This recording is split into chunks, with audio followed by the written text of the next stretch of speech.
บอกจะได้เริ่มขึ้นในวัยนี้นะคะสวัสดีแขกรับเชิญที่ได้มาห้องนาทีงานก็สามารถที่จะ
ก่อนอื่นขอแสดงความข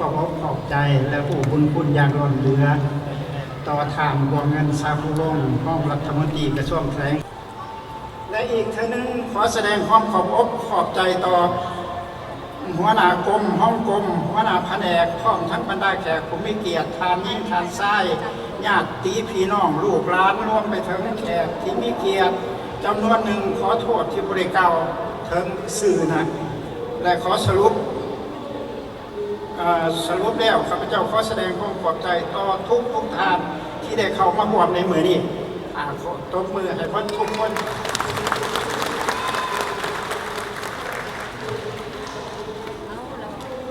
เฮียนทานบัวเงินซาภูวงศ์ห้องรัฐมนตรีกระทรวงแถลงข่าววัฒนธรรมและท่องเที่ยวที่นับถือพร้อมด้วยแขกผู้มีเกียรติทานยิ่งทานไส้ที่หักแก้งมื้อนี้เป็นมื้อที่ข้าพเจ้าดีใจและมีความสุขที่สุดที่ได้มีโอกาสเปิดปึ้มบันทึกผลงานการเขียนและออกแบบแต้มของอาจารย์อนุรมสุวรรณดวนซึ่งเป็นผลงานการเขียนและออกแบบแต้มของข้าพเจ้าเอง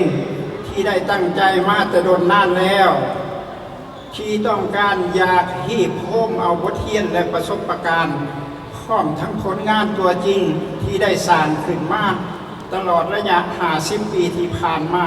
ที่อยู่ในวงการออกแบบและแต้มซึ่งมีทั้งผลงานอันเก่าและใหม่ซึ่งบางผลงานก็มีคุณค่าทางประวัติศาสตร์ที่ควรแก่รักษาฉะนั้นข้าพเจ้าจึงนำเอาผลงานดังกล่าวเอามาไว้ในปึ้งหัวนี่ข้าพเจ้าเอามาไว้ในปึ้งหัวนี่ท่านคือสิมีมันสุคนเลยเนาะเพื่อว่าไว้เป็นที่ระลึกทั้งนี้ก็เพื่อต้องการอยากมอบบทเรียนและประสบการณ์ให้แก่น้องนุ่งลูกหลานผู้ที่สนใจในวิชาแขนงดังกล่าวได้คัดเลือกเอาสิ่งดีๆที่มีในปึ้งหัวนี้ไปเป็นบทเรียนในการประกอบอาชีพรับใช้ครอบครัวและประเทศชาติในอนาคต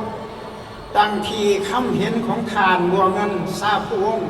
ได้เขียนไว้ในปึ้งหัวนี้ว่าปึ้มหัวนี่จะเป็นเอกสารคู่มือและเพื่อนห่วงงานของลูกหลานลาวหลายๆคนที่มีความสนใจในประวัติศาสตร์และบาทก้าวเดินของประเทศชาติของพวกเขาและก็จะเป็นบทที่ดีให้แก่จิตกรลาวโดยทั่วหน้านั่นแม่นบทเขียนบางบทความเห็นที่เขียนได้อย่างงดงามเลยเลือกเชิงของเพิ่นที่เห็นความสำคัญในปึ้มหัวนี่ข้าพเจ้าขอใจอีกครั้งหนึ่งนะแล้วมีใจเกียรติท่านคนนี้เขาเห็นอยู่ในอีกและอีกครั้งหนึ่งข้าพเจ้าหวังว่าปึ้มหัวนี่คงจะสร้างคุณประโยชน์ให้แก่วงการออกแบบแต้มในอนาคตบ่หลายก็น้อยและในโอกาสอันเป็นมงคลและสง่าราศีในวินาทีนี้ข้าพเจ้าขออนุญาตเปิดพิธี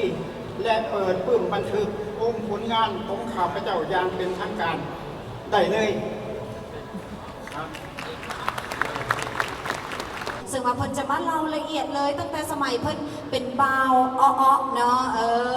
นับย้อนหลังไป50 ปีหลัง ตอนสมัยเพิ่นยังเป็นผู้บ่าวเนาะเพิ่นมีแรงบันดาลใจจังใดจึงได้มาเป็นนักแต้มฮูกจนถึงปัจจุบันนี้ใช้เวลารวมทั้งหมด50 กว่าปีเลยฉะนั้นตอนนี้อาจารย์อนุโลมของเฮาก็พร้อมแล้วที่จะมาเล่าชีวประวัติของเพิ่นฉะนั้นขอเสียงตบมือดังๆเป็นกำลังใจให้กับอาจารย์อนุโลมสุวรรณด่วน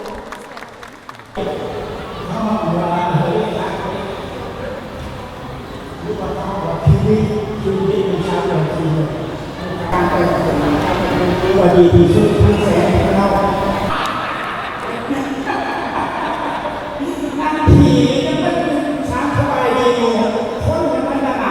ามันแบบแถวว่าตัวก็ว่าประเภทจะบอกคนมาลักษณะแบบต้นแต่งเลยก็การสามเถื่อนตัวว่าที่มันด่า